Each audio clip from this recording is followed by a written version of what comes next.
Teachers at Prospect Sierra Elementary School in El Cerrito saw the large ecological wasteland of a lawn at the school's entrance as a potential habitat for birds, bees, and butterflies, envisioning and inviting an attractive outdoor learning lab for children.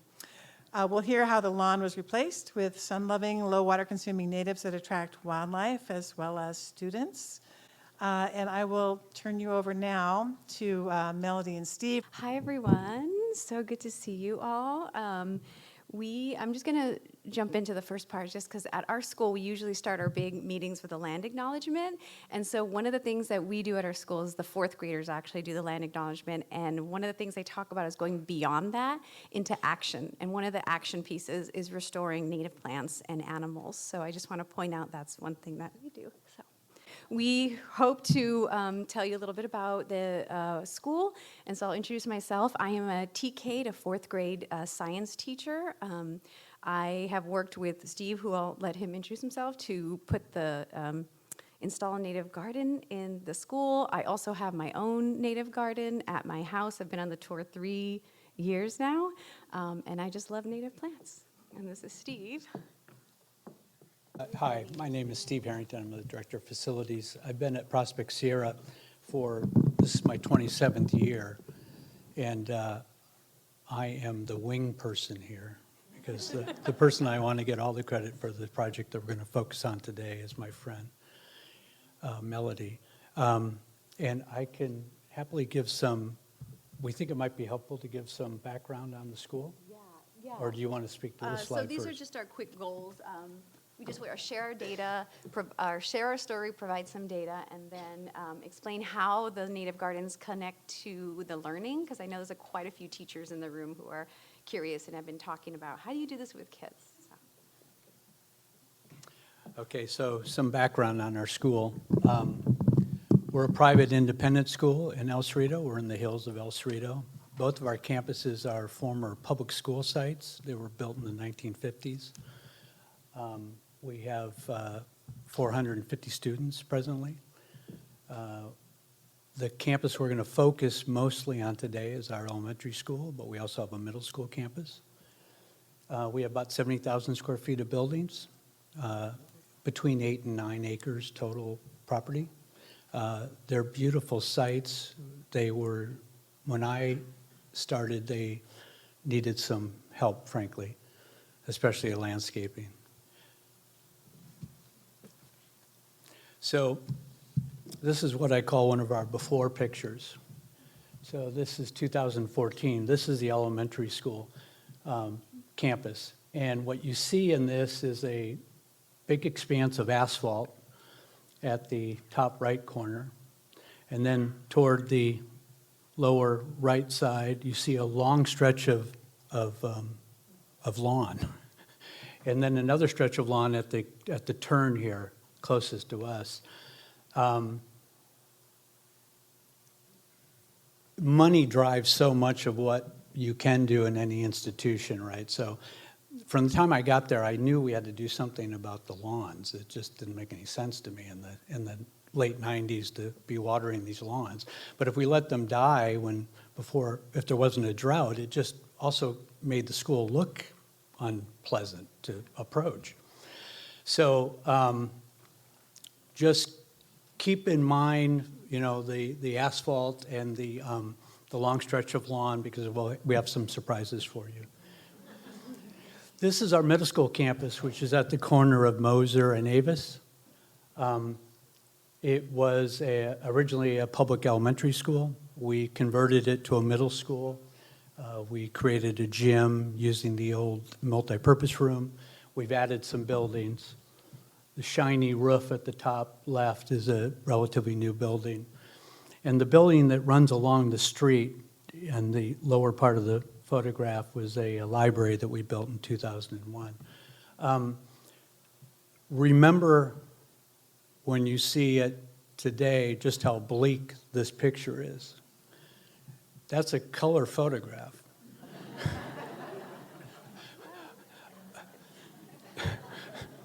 That picture is so bleak that in 2010, the school made it a strategic priority to green the middle school campus. understanding that the Tapscott campus, the elementary school campus by comparison, looked great. So just remember, it'll be informative later. Some factors that led to more sustainable native landscaping. So it's a process, right? And there's a history to all of it. When I arrived, the school already had a mindset that involved a lot of environmental activism. We had a lot of families from Berkeley. We had a lot of families that had expertise in environmental science, and so that's what I walked into, and it really felt great. And an old Berkeley guy walking into that situation was perfect. It took a while though to get traction. So in 2006, we qualified to be a Contra Costa Green business. That's an interesting process. If any of you are in business or at institutions that are interested, it's kind of a deep dive into your operations, into your utility usage, including waste and recycling. And we were honored to be a green business. In 2010, as I said, we made part of our actual 5-year strategic plan to make the middle school more green. We were named a Green Ribbon School by the U.S. Department of Education in 2013. We were the second private school in California to be so named. And that is a really deep dive into not just operations, but into curriculum and into wellness for both students and for staff. It was a 40 or 50-page application. We were honored to be so named. It was kind of a big step forward, a validation of all the work that parents and students and staff had been doing for several years. I'm honored to now say that I'm on the committee that reviews all of the applications by California private schools each year that are submitted to the state of California, and then we determine who we think the state should nominate to go on to the U.S. Department of Education. So then I'm just going to full stop right there, because the committee just had their meeting where we identified our nominee on Sunday afternoon. And we closed the meeting by saying how we all hope that this program still exists in 1 year. And that was a tough way to end that meeting. So then the other things, the contextual things that led to the project that we're going to talk about is that we had the California drought and we turned off the water. And then we looked pretty sad for 3 years. But then I found people that knew a lot about plants, and especially native plants. And that sort of sent us on a journey. And then the last thing that the last piece of the context I think is important is that there's always an intersection. You don't always see it at first, but there's usually an intersection between environmental and financial sustainability. And I'll give an example of that in a little bit. But if you can find that button, if you can break the code and you go back to whatever institution or business you work for and you point out that not only would this be environmentally sustainable, it would be financially sustainable, you move the football. Here is the garden timeline. So I was surprised making this, that this has been over 10 years that we've been working on this project. So this is centered on the elementary school and just some of the key events that happened. So in 2013 was when we first put in the first garden. And when I say garden, it was a little strip. So I'm going to show you that. And then the very front where there was lawn, it's very long, and so that we called it phase 1 and phase 2. And so then phase 1, 2015, and then phase 2 going down the front of the school, keep installing more beds within the school. In 2019, we were on the tour, and then moving forward from there, now we've got a TK garden, which we'll show you a little bit later in the slideshow, and then what we call phase 3, which is now another portion of the front of the school.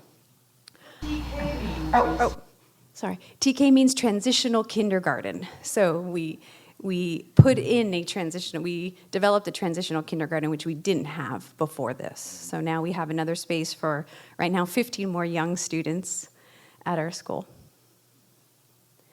I want to call up the person who really started this, Jeannie, because she was the one who actually came to me. So I want Jeannie to come up.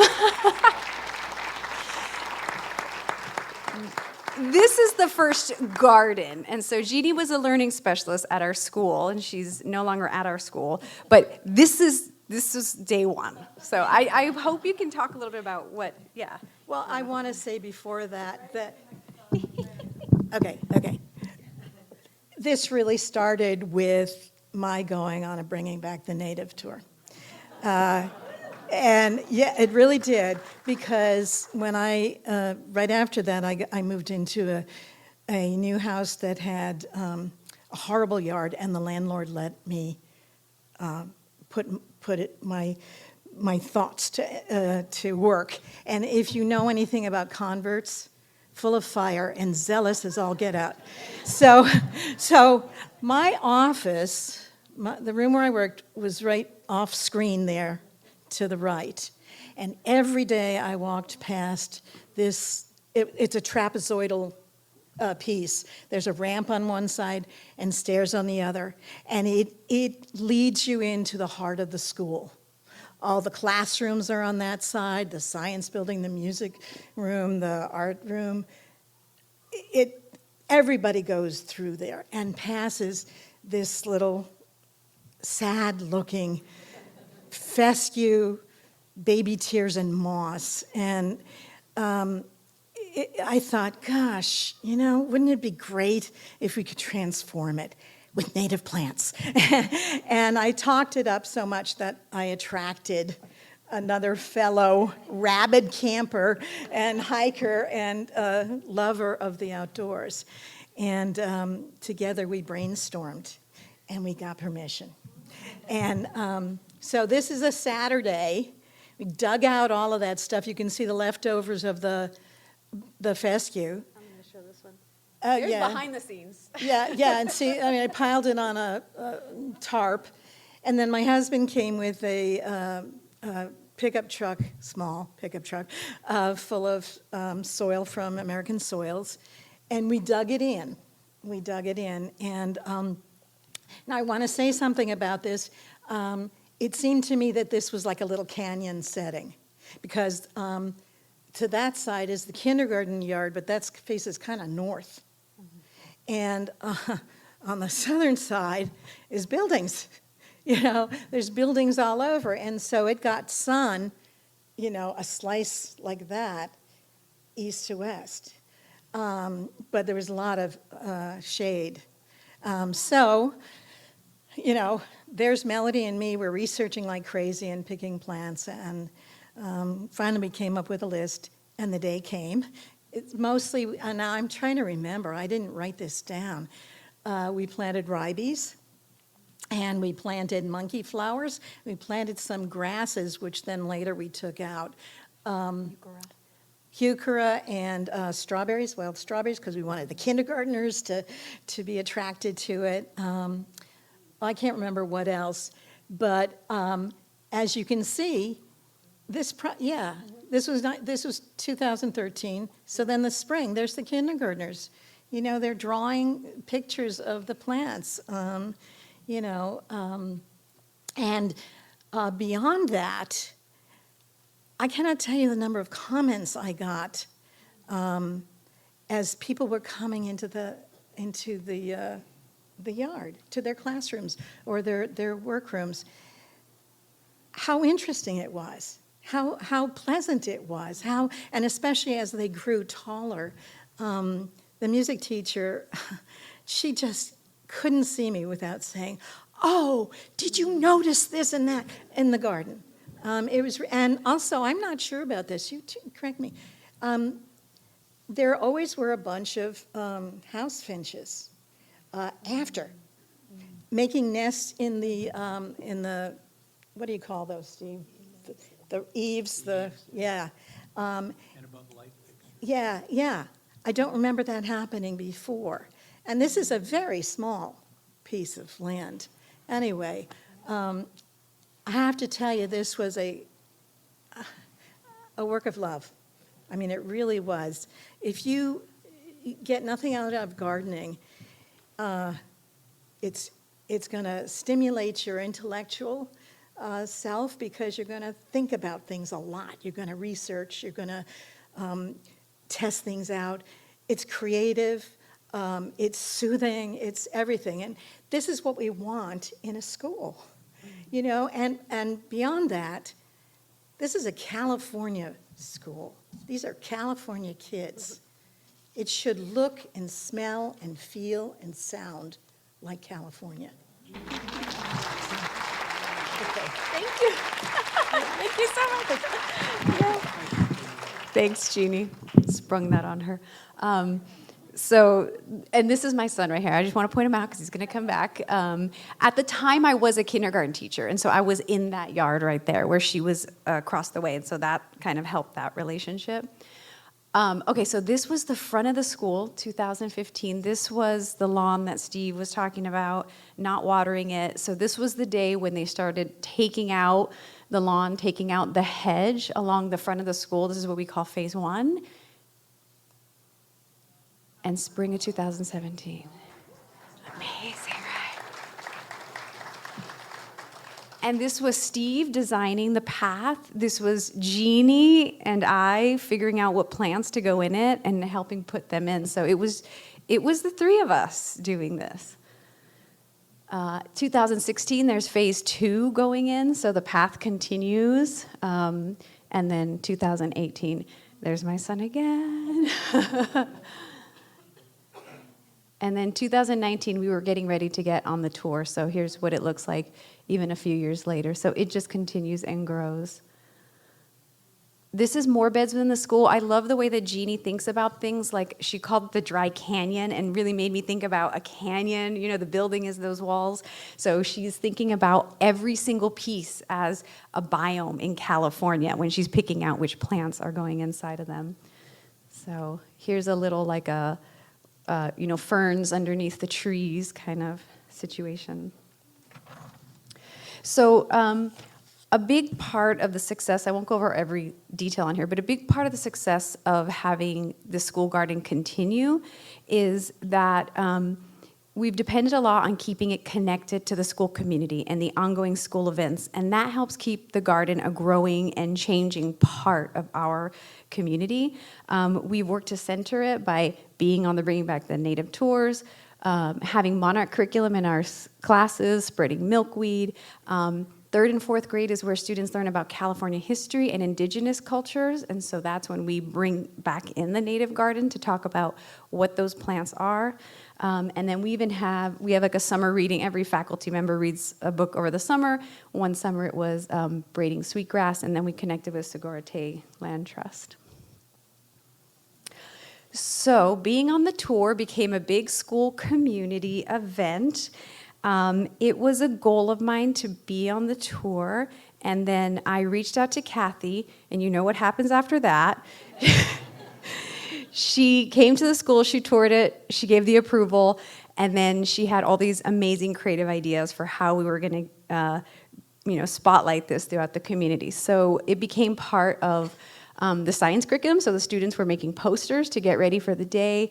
This is an event that we have in February called All Together Now, which is a community service event, and there's partnerships with different organizations in our area, and so that day the parents were assembling plant signs as part of their community hours, and then they went out into the gardens and put them all in. So by the end of a few hours, our gardens were all labeled, ready to go, with everyone helping out. And of course, we had lots of volunteers, so the families could get their volunteer hours done by coming, manning the table, helping talk to people. This is Steve's here, and we've got our 8th grade science teacher over here, and our art bin right here with some parents and some community members. So I'm here talking about our school, but it's really a huge process. So there's a lot of teachers who were part of this, and so I just want to make sure that I, bring them to awareness for this. This is the same day. There was chalk, there was artwork, there was music. This is our 4th grade teacher who talked about monarchs. She had a passion for monarchs. This is our kindergarten teacher who did some artwork. I didn't even know she could do that with chalk. Is that a thing you can do? She did it.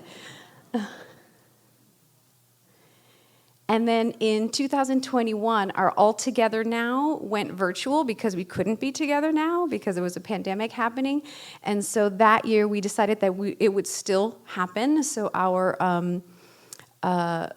one of our administrators, Britt Anderson, helped me figure out how I could still do something that had to do with natives and with planting, even if it was virtual. And so that was a year when we were really thinking about the Western monarch population declining. And so I collected milkweed seeds from my yard, and with a parent volunteer, parents signed up to be part of this, and then she made little baggies with like a couple of seeds and some soil in a little pot, and she delivered them all to these families, and then they logged in for a Zoom conversation about the monarch population, and then they all got to plant their seeds right then and there, ask their questions. How do you plant this?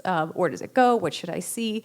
So what began as one native plant in my yard and in the school is now in our community out there. And so that was one way to get that plant into many yards. And then connecting to the school, to the classroom is a big part of this. So like I told you, there's my son again. He's planting native plants. I got a lot of free labor out of my kid over all these years. It's been great. So kids learn how to plant natives with me. This is a honeybee unit, so I do a honeybee unit called Buzzing a Hive, which comes out of the Lawrence Hall of Science, but I've extended it by thinking about, well, what are the native bees that are in our community? And so we have a day when we go out and the kids observe the native bees, and here they are, they've like, whoa, they're all by this sage plant. Yeah, isn't that weird? Why are they all by the sage plant? So they're all drawing the native bees that they see. And then another thing that we did was a story walk. It's trademarked, but there's a lot of information about how to do a story walk, but it's basically a book that you've deconstructed and placed along a path, so you have to walk along a certain location to read a book. And so we put in a story walk one day so they could go through that meandering path that Steve had designed. And the book that we chose that year was called The Golden Glow, which is a French story about a fox who's trying to find a very rare flower at the top of a mountain. So it was so perfect. And then just more things you can do in the garden with students. So the story walk, the kids are decorating signs, so they're learning their letters. This is the TK class, transitional kindergarten, learning how to weed and how to water. And so sometimes we bring them to the garden, sometimes we bring the garden in. So observing the monarch butterflies inside the garden.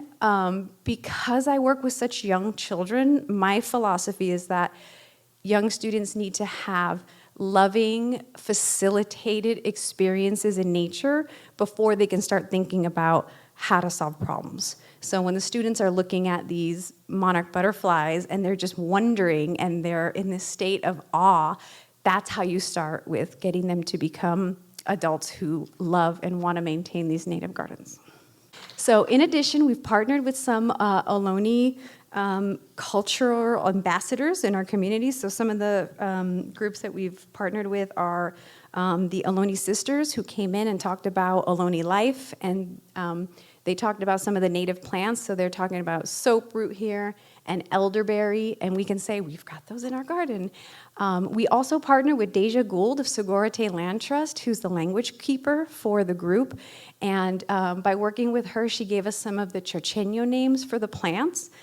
There's not a lot of them, so we got a good group. But then that year, what we decided to do was to reestablish our garden signs. And this time we've got the common name, we've got the Latin name, and now we have the Chorcheño name for a lot of them. So that was really sweet to see that. I think we got like the main plants, wild rose, manzanita, toyon, we have those, but there's a lot that have been lost.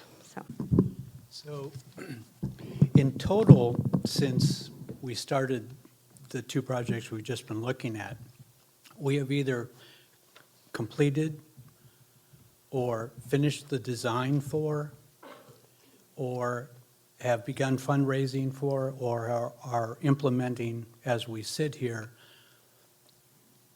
the conversion of a total of 10 spaces from what were not native plant gardens to native plant gardens on both campuses.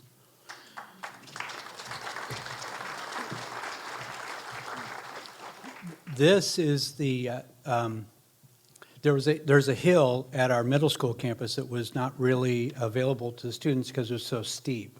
And so about 13 years ago, some volunteers and I met on a Saturday, and we created this walkway that took them up at an angle and got them up to the top of the hill, where we had cleared some dead wood, some dead trees and so forth. And now there is an absolutely incredible sort of natural amphitheater that looks out at the Golden Gate Bridge in San Francisco. And I just love this because the concrete that creates the walls that we needed in order to create the walkway, we got from a neighbor's driveway. They were getting ready to throw it away, and no, we'll be right up. This is also at the middle school campus. This is a pollinator garden that we have adjacent to our what we call our lower playground. It was inspired by our 8th grade science teacher, Jesse Feldman, and that's how things happen at our school. If somebody has an idea, we had to figure out where this space was. It wasn't a space anybody's ever thought of using. It was on the side of a hillside, outside the fence line. So we put a gate in the fence and leveled some of it, put some benches up. You can sit on that bench on a clear day and again look at the Golden Gate Bridge in San Francisco. And this is where a lot of our students at the middle school go to just sit and think, maybe work on a project. So, just like Steve said, it takes a lot of people. So the school started a transitional kindergarten program, but it wasn't directly on the campus. It was in a building across the street, and it had a small lot in front of it that was managed by the city of El Cerrito. And so our teacher, our TK teacher, Wendy, who also loves gardening and had seen already all the work that we had done at the school, wanted to do something similar in the front of her space with her students. But it involved getting the city of El Cerrito to agree that we would maintain it, as Steve had said, which actually saved them money and saved them labor. Do you want to speak a little bit to this? Or? I will in a second. Okay. So we had a day, like I said, that all together now, so that importance of continuing to connect to ongoing events. Okay, we're doing all together now. How is a native garden going to be part of this? So we had a day when they brought in mulch, and all the parents came out and helped do the sheet mulching, and then here it is kind of right afterward, after some small plants had been installed with some mulch. Yeah, so I would just add that, first of all, how lucky am I, to work with teachers like Melody and Jeannie and several others. It just makes it so easy, right? They're willing to do the extra work that it takes to transform space like this. We contribute the labor from our facilities department, and they love the work too. And so we're doing all of this in-house. And we are finding deals on plants, and we are finding rebates on plants, and we are doing it out of our operations budget. We are rarely having to budget for a special project, and sometimes we do. But for some of these smaller areas, we are just, no questions asked. Yeah, we can make it happen. So I just wanted to show this because this is Wendy, and she's genius. Here's Wendy on that day working in the garden, and then after the garden had been maintained, because I'm the science teacher for the transitional kindergarten through the 4th grade, when I would go to her space to do a science lesson, we would have a maintenance day. And so this is how she set it up so that the kids thought that it was so much fun. She got all these cute little watering cans. she's filled up this tub right here with water, so she knows exactly how much and is in control of the water that's going to be watered that day. They take these little scoops and then they pour them into their watering cans, and then they go out and they water.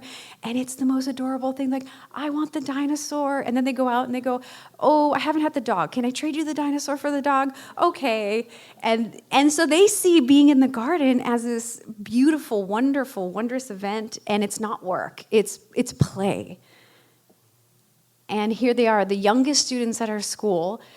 These are tools that I've linked a resource to that are real tools, wood and metal tools. So we have to talk about being safe with those. I have had to take some away.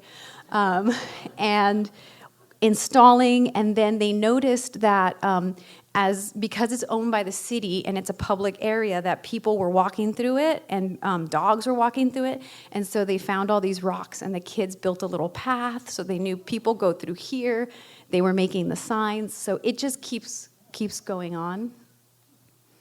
And then, like I said, keep connecting to current events or to ongoing school events. So we have something called a winter study every year, right before we break for our winter break in December.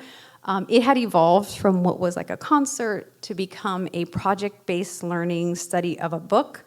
And so in this year, 2022, Wendy chose Kamala and Maya's Big Idea. So they read the book, and the kids decided that in the story, they want to create a playground for the kids. And so the kids took on installing and beautifying their native garden as their project. And then on the day that we celebrate the winter study, parents come in and they can see all the work that the kids did and celebrate their work. Here's another way that we connect. So we have at our school, we call a visibility board. This is an ongoing, changing, monthly bulletin board that's shared by the school. It is actually focused on our equity and inclusion goals. So usually it's celebrating our heritage months, like Pride Month or Black History Month. In April, we take it on and do the intersection between equity and inclusion goals and our green goals to celebrate Earth Week. And so this year, 2021, we decided to highlight environmental activism in our world and then in our community. And so we're looking at all these movements and these people, and then our PE teacher actually created these beautiful pictures, hand-drawn, of native plants and put them up, and then had a little blurb that celebrated our students as environmental activists for taking care of these native plants. And then there's the future goals.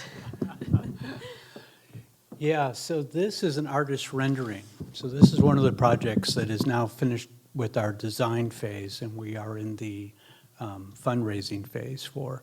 I'm currently talking to multiple contractors about what this will cost. We're very hopeful we can do it in the near future. So I pointed out the large expanse of asphalt, right? This photograph, the middle upper right, that expanse of asphalt has existed since the 1950s. And we are now very serious about transforming that whole space. So the photograph that you can go back to that shows the artist rendering, I want to give shout out to a couple of people. Sharon Danks, who wrote the book Asphalt Ecosystems. I had the good fortune to participate in a year-long Principals Institute, Green Schoolyard Principals Institute with her. Every month we met. It gave me a lot of insight into the direction that we go now and that I want to go. And then the other thing is we've been working closely with the Bay Tree Design firm in Berkeley, which is a firm that Sharon Danks started and is now carried on by her co-founder, Lisa Howard. And they helped us come up with this image. So that's going to be basically an oasis in the middle of that asphalt eventually. And that's only phase one. Phase two, to the left, where you see the metal play structure, will be gone eventually, and there will be a very large garden area. We have a nice garden now, but this is going to be a much bigger garden, and it will have play components within the garden. So finally, just recommendations. Find your people. It was really just me and Jeannie and Steve at first, and then eventually we found lots of teachers who had passions and wanted to be part of this, that it's okay to start small. I've heard that echoed already before, starting small, and you saw that tiny garden. connecting to ongoing events. So every time there's a new initiative at our school or an event, I think, how is a Neighbor Garden going to be part of this? And I just keep that in the back of my head, and that helps keep it relevant. And then, like I said, I start from a place of love with students, so excite them with flora and fauna and food. This was a day when the Artemisia had attracted all of these ladybugs, and so I had gone up the path and I saw it and I said, oh my gosh, I have to take the kids out here. And so we did our lesson, and I said, if we can do our lesson really quickly, get our work done, we're gonna go out to the ladybug playground. And the kids were like, the ladybug playground. And we went out there and they just stuck their hands in it and they just crawled up their sleeves. I mean, this doesn't really show you how much was out there, but they were sharing them. You've got 5 ladybugs, I don't have any, give me one. So it was really, really sweet to see that. And then they associate that with love, with excitement. And then work from your values, so just going back to your values. And I'll say, I know I put questions up here, but I don't think we have time for questions. But these were some of our values that the school has been focused on right now: love, justice, innovation, and impact. And I had one of my parents tell me that when she drives up in front of the school to drop off her kid at school, that she sees the gardens as the living emblem of our values in action, and how meaningful that is for her. So that's our story as a school. Oh, you have one more? Oh, one more thing. Okay. The newer aerial photographs of our campuses, you'll notice that there were a lot of solar panel arrays out there. That was a huge change for us in the past decade or so. And the savings that we could prove to the school in order to get our finance committee interested was $2.6 million over the lifetime of the solar panels. And so that's my example when I've talked at national education conferences about school and environmental sustainability. That's what I focus on is, you know, we're all here because we're interested in the environment, but if you can figure out how to make it financially beneficial to the institution you work for, you'll break the code. And the other thing, this is just a shameless plug by an administrator at our school. If you or anybody you think can relate to the kind of school that we have talked about today, please have them reach out to our school. Talk to our admissions people. Thank you. Can you talk about water savings or maintenance in the big 6,000 square foot garden? Yeah, so many notes that I didn't get to, but yes, that's a good point. So I estimated that lawn in front of our elementary school to be about 7,000 square feet. We turned off the water because of the drought, but prior to that, we had been watering it 3 times a week to keep it look presentable. So, Kathy, I'm afraid I can't remember now exactly the total, but it was massive. The water usage drop the next year was significant. It was savings to the school, both financially and from a utility standpoint. Do you water now? I know this garden is quite established now. We had temporary drip lines, and we watered the first 3 years, and then we pretty much stopped. There have been a couple years where it's unusually warm. Has anybody noticed that some years things are changing? We've left the lines in place, and we will occasionally turn it on to get through a hot How summer. about maintenance of this large garden patch compared to maintenance of the lawn that you had before? It's all about money. So for 25 years, I've worked with the same landscape maintenance contractor, and this year I had to say goodbye to them for financial reasons. And now we do all of the maintenance in-house, but we have hired somebody recently on our staff who has quite a bit of experience with landscape maintenance. And so this is a huge add-on for our facilities team, but it's work that they seem to enjoy, and we're doing great work with it, in my opinion.